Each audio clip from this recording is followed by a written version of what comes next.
दोस्तों, इस बात में कोई भी दो राय नहीं है कि आज के समय में इंसान का दिमाग बहुत ही तेज चल रहा है, क्योंकि आज साइंस ने बहुत ज़्यादा तरक्की कर ली है और इंसान चांद के ऊपर पहुंच चुका है। उसने एआई जैसी आर्टिफिशियल इंटेलिजेंस भी बना ली है और क्लोनिंग के ऊपर भी काफ़ी ज़्यादा रिसर्च उनके द्वारा की जा रही है।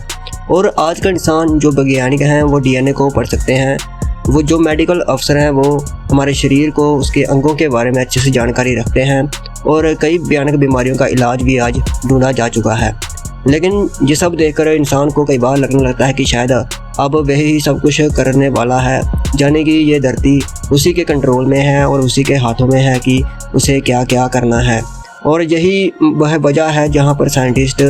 धीरे धीरे इंसानियत से या फिर एक तरह से सर्विस से, लोगों की सेवा से हटकर एक घमंड की तरफ बढ़ते हुए नजर आते हैं। क्योंकि साइंस तो बुरी नहीं है, पर जो ज्ञान है, एक स्पिरिचुअल और वर्ल्ड का जो दोनों ज्ञान है, ये इसकी कमी के होने के कारण कई बार इंसान कुछ ऐसे उन्होंने काम कर देता है जो कि सही नहीं होता और उससे देश और दुनिया को काफ़ी ज़्यादा नुकसान पहुंचते हैं, प्रकृति को काफ़ी नुकसान पहुंचता है और इंसानों को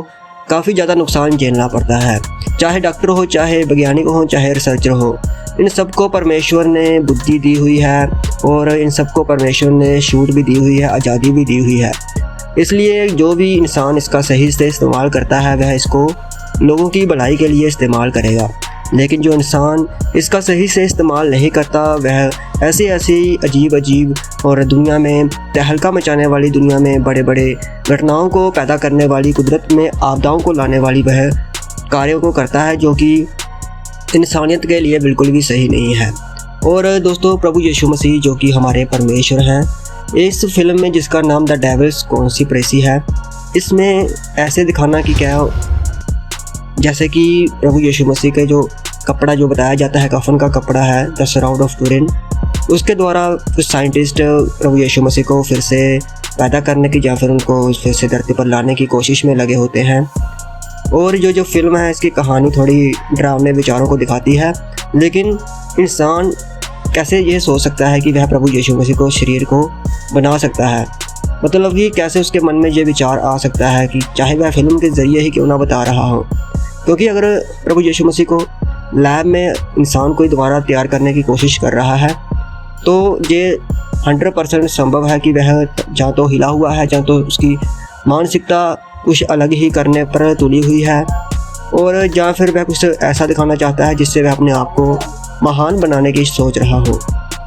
इसलिए अगर इसे इंसानी सोच से देखें तो यह मूवी और इसकी ये जो स्टोरी है, ये कॉन्सेप्ट है, ये बहुत ही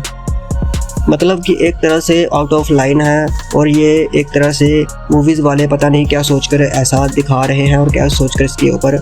मूवी बना रहे हैं। क्योंकि इंसान शरीर बना ले, चाहे चेहरा बना ले या फिर किसी की आवाज़ की नकल कर ले, और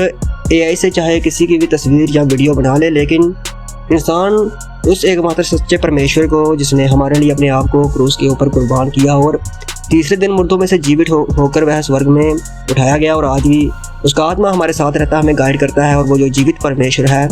जो परमेश्वर का प्रिय पुत्र कहलाया और इस धरती पर आया और इंसानियत को सही किया और लोगों को प्रेम की शिक्षा दी और लोगों के पाप खुद पर ले लिए, उसे बना पाना या फिर उसके अक्ष के बारे में, उसकी बनावट के बारे में सोच पाना भी संभव नहीं है। क्योंकि वह एकमात्र ऐसा परमेश्वर है जिसे कोई नहीं बना सकता, क्योंकि वह परमेश्वर है जिसने हमें बनाया है, जिसने इस धरती को बनाया है। और ये जो फिल्में हैं ऐसी, जो भी, चाहे किसी भी इंडस्ट्री की हो, बॉलीवुड की हो, हॉलीवुड की हो, तो जो भी फिल्मों में ऐसा दिखाते हैं कि वह प्रभु यीशु मसीह को फिर से बना लेंगे, उनका शरीर डीएनए से फिर से बना लेंगे, या किसी उनके कपड़े से जो बताया जाता है वह प्रभु यीशु मसीह को फिर से ले आएंगे, तो आपको बता दूं कि वह प्रभु यीशु मसीह नहीं होंगे। क्योंकि प्रभु यीशु मसीह एक शरीर नहीं है, वह सिर्फ कोई हिस्टोरिकल फिगर या कोई ऐतिहासिक व्यक्ति नहीं है। प्रभु एक वचन है जो कि देहधारी है और परमेश्वर आत्मा है। और यूहन्ना का जो वचन 1:14 में कहता है कि वचन देहधारी हुआ और हमारे बीच में उसने डेरा किया। इसका मतलब है कि प्रभु यीशु मसीह जो कि वचन है, उन्हें कोई भी साइंटिस्ट किसी भी लैब में नहीं बना सकता, चाहे वह फिल्म में ही ऐसा करने की कोशिश कर रहा हो, लेकिन ऐसा कदापि संभव नहीं है। क्योंकि प्रभु यीशु मसीह स्वर्ग से आए हुए परमेश्वर के पुत्र हैं और वह इंसान की सोच में से एक, इस बड़ी जो कमज़ोरी है इंसान की, जो उसको ख़त्म करने के लिए वह धरती पर आए। उन्होंने अपने आप को दूसरों के ऊपर जाहिर किया, कई ऐसे ऐसे चमत्कार, कई ऐसे ऐसे उन्होंने वचन सुनाए जिन्हों को सुनकर लोगों की ज़िंदगियां बदली और आज भी लाखों करोड़ों अरबों लोग प्रभु यीशु मसीह के उन वचनों से अपनी ज़िंदगियां बदल रहे हैं। और कोई नकली मसीही या फिर कोई ऐसा इंसान जो आज आकर हमारे सामने चमत्कार दिखाकर खुद को कहे कि वह प्रभु यीशु मसीह है, तो हमें भावनाओं में नहीं बहना है, क्योंकि हम जानते हैं कि आज के समय में डीप फेक जो AI वॉइसेस हैं, जो फेक मिरेकल्स वायरल वीडियोस जो AI के ज़रिए बन रही हैं, इन सबके कारण कई लोग भरमाए जा रहे हैं। और ये शैतान के लिए बहुत ही आसान हो गया है कि इस टेक्नोलॉजी का वो इस्तेमाल गलत कार्यों के लिए भी लोगों से करवा रहा है। और अगर कल को कोई वीडियो वायरल हो जाए कि साइंटिस्ट ने यीशु को वापस बना दिया या किसी लैब में ऐसा कर दिया, तो इसके खिलाफ आवाज़ उठाना बहुत ज़रूरी है, क्योंकि ये मसीही लोगों को डिस्ट्रैक्ट करने के लिए है और ऐसी फिल्मों का बनना भी इसी का एक कारण है। इसलिए हम मसीही लोगों को बाइबल के नज़रिए से देखना है, ना कि लोगों के नज़रिए से। और हर जो चीज़ जो परमेश्वर की है वह हमें स्वीकार करनी है, और जो परमेश्वर की नहीं है, जो बाइबल से बाहर है, उसे हमें चमत्कार नहीं मानना और उसे एक्सेप्ट भी नहीं करना। बाकी दोस्तों, इस फिल्म का मैं पूरी तरह से खंडन करता हूँ, क्योंकि जब मैंने इसकी एक्सप्लेनेशन सुनी तो मुझे ये बिल्कुल भी अच्छा नहीं लगा कि कैसे शैतान को एक स्ट्रॉन्ग पावर दिखाया गया है इस फिल्म में, और कैसे जो है वो प्रभु यीशु मसीह को एक औरत के ज़रिए उसके गर्भ में से पैदा करने की बात कर रहे हैं। मतलब कि वो दिखा रहे हैं ऐसे ऐसे सीन, जबकि सच्चाई में ऐसा कुछ भी नहीं होता। और हम ये जान चुके हैं कि प्रभु यीशु मसीह का आगमन निकट है, और उसमें अब ज़्यादा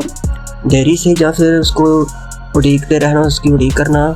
ये एक सही विश्वासी के सही मार्गदर्शन को नहीं दर्शाता, बल्कि मार्गदर्शन तभी होगा, प्रभु हमें तभी एक्सेप्ट करेंगे जब हम उनकी स्तुति आराधना में लगे रहेंगे, उनकी प्रार्थना में लगे रहेंगे और उनसे अपने अंदर रियल वाला लव करेंगे, जैसे उन्होंने हमारे साथ किया। तो इसलिए आप भी अपना ध्यान रखें कि सोशल मीडिया का इस्तेमाल करते समय कई बातों का ध्यान रखें और परख कर देखें कि जो दिखाया जा रहा है क्या वह बाइबल के अनुसार सही और सच्चा है। और झूठे मसीही जो हैं, झूठे जो भविष्यवक्ता है जो अंत के समय में उठेंगे, वह भी काफ़ी ज़्यादा देखने को मिल रहे हैं। इसलिए हमें उनसे भी सावधान रहना है और उनसे भी दूर रहना है। और चाहे कोई जितने भी बड़े चमत्कार दिखा ले कोई इंसान, और हमें खुद को भरमाने नहीं देना, बल्कि बाइबल के अनुसार चलना है। बाकी इस फिल्म का मैं खंडन करता हूँ, और मैं चाहता हूँ कि आप भी ऐसी फिल्मों का खंडन करें, क्योंकि ये कहीं ना कहीं हमारी धार्मिक भावनाओं को आहत करने के लिए ऐसी फिल्मों का बनाया जाना कहीं ना कहीं इसकी मेंटेलिटी जो होती है, जो बनाते हैं इसको, वो दिखाती है। और प्रभु यीशु मसीह सबका न्याय करेंगे। हम ऐसे लोगों के लिए प्रार्थना ही कर सकते हैं। बाकी आपका इसके बारे में क्या कहना है, आप हमें कमेंट सेक्शन में ज़रूर बताएं। और ऐसी ही और वीडियोस के लिए, ऐसी ही और लेटेस्ट जानकारी के लिए, ऐसी ही खबरों के लिए हमारे चैनल को सब्सक्राइब करना ना भूलें। परमेश्वर आप सभी को आशीष दें और ऐसी फिल्में बनाने वालों को बुद्धि और समझ दें कि वह भी आत्मा में, प्रभु की आत्मा के अनुसार चले और उद्धार को पाएँ और अच्छे काम करें। ऐसे फिल्में, ऐसे सोशल मीडिया वीडियोस बनाने की बजाय वह स्पिरिचुअल लाइफ बेस्ड और बाइबल बेस्ड वीडियो बनाने की तरफ ध्यान दें, क्योंकि ऐसे दृश्य, ऐसी वीडियो, ऐसी फिल्में हम मसीह विश्वासियों को नहीं देखनी है, बल्कि हमें बाइबल में से जो सिखाया जा रहा है, चाहे वह इंटरनेट के ऊपर, सोशल मीडिया के ऊपर हो, जो बाइबल के अनुसार सही है उसे ही देखना है। और इन चीज़ों का जो भी बाइबल से बाहर है हमें खंडन करना है। बाकी अगर आप चाहें तो इस फिल्म की एक्सप्लेनेशन को सुनकर इस बारे में समझ सकते हैं कि इसमें क्या क्या दिखाने की कोशिश की गई है, और अपनी राय फिर आकर मुझे कमेंट सेक्शन में बता सकते हैं। परमेश्वर आप सभी को आशीष दे। सबको जय मसीह।